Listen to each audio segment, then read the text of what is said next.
Состоялась торжественная церемония именоречения и вручения свидетельства о рождении нового гражданина страны, который родился в Якутске в первый день года семьи в России и года детства в республике.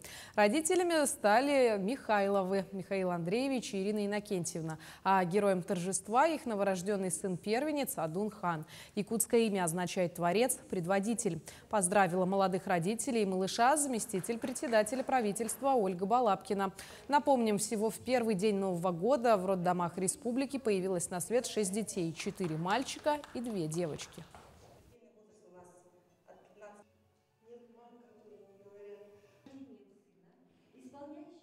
Я хотела родить до Нового года, выписаться уже и встретить Новый год уже в кругу своей новой семьи маленькой. Но планы у Адунханчика были другими. Он родился в год дракона. Мальчик у нас с характером, громкий. Хотелось бы поблагодарить организаторов за то, что они пригласили нас.